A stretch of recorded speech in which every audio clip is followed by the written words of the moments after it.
Welcome to The Explainer. Today, we're diving into a topic that entrepreneurs and business owners all over the world are absolutely obsessed with, but somehow still manage to get wrong all the time. We're talking about demystifying Singapore corporate tax residency. Now look, we all know Singapore is world-renowned for its business-friendly vibe and, frankly, amazing tax regime. But tapping into those perks, it's not as simple as just filling out a form, paying a fee, and calling it a day. There are specific, factual rules you actually have to follow. So, by the end of this explainer, you're going to know exactly what the Inland Revenue Authority of Singapore, or IRAS, is really looking for, and how you can optimize your setup to reap those rewards. So here's our roadmap for today. First, we'll tackle the tax residency myth. Then, we'll get into control and management, followed by virtual meetings and foreign branches, the actual perks of tax residency, and finally, getting your certificate.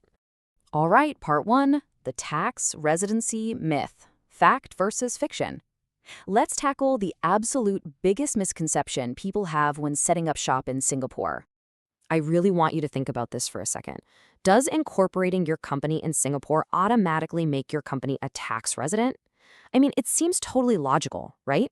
You set up a Singapore private limited company, you register with the government, you get your local company registration number, boom, you're a tax resident. Actually, no way. And there's a really good reason for that. Think about it like a divide between paperwork and action. On one side, you have the place of incorporation. That is literally just legal paperwork, right? It's merely an administrative step. On the other side, you have the place of control and management. This is the actual heartbeat and action of your company. IRS draws a super strict line here. The place where your legal entity was born on paper doesn't automatically dictate your tax residency. They're looking for where the actual action, the daily operations, and the highest level decision-making are taking place. Which brings us to Section 2, Control and Management, the legal test. This right here is the core concept of this whole explainer, and the true benchmark you absolutely need to pass.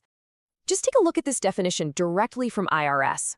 Control and management is the making of decisions on strategic matters, such as those concerning the company's policy and strategy. The easiest way to think about this, and it's honestly a fascinating way to look at corporate structures, is to imagine it as a brain. A company resides for tax purposes wherever its brain is located. And in corporate terms, that brain is your board of directors. Where is the board physically sitting down, crunching the data, and deciding the future of the company? That location is where control and management is happening. Oh, and keep in mind, this residency status can actually change from year to year.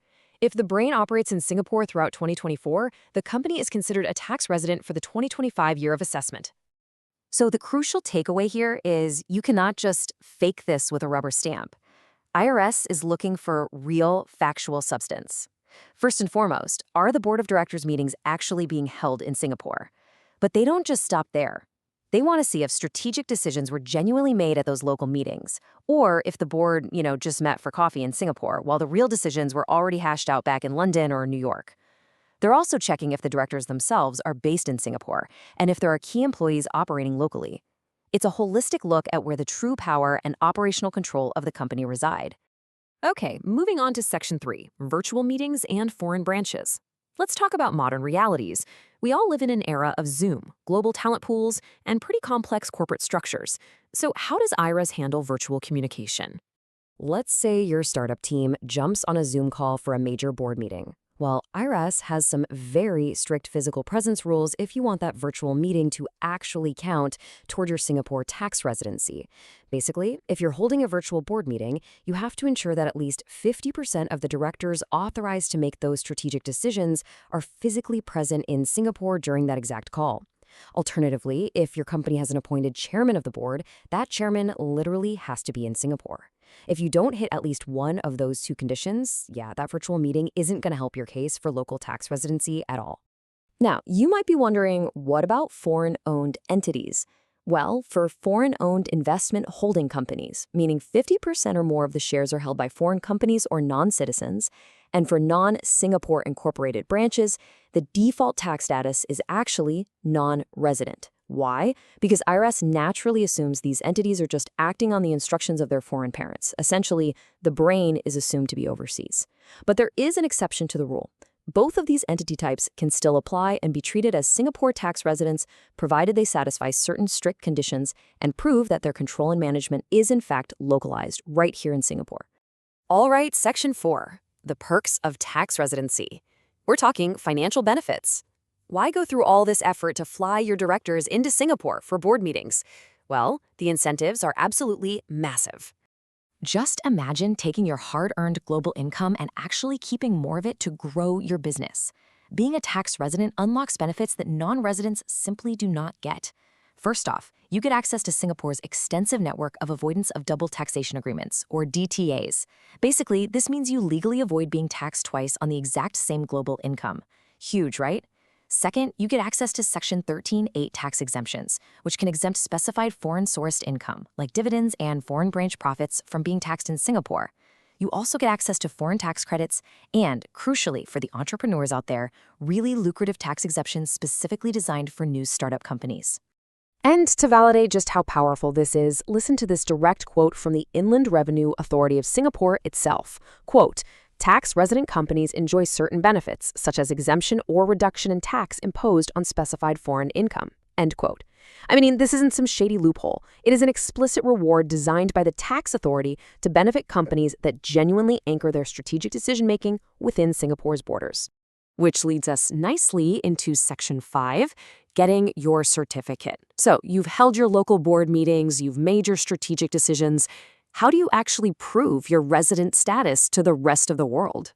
You do this through a specific document called the Certificate of Residence, or COR. The COR is an official letter issued directly by IRAS. It formally certifies that your company is a tax resident of Singapore for a specific year of assessment.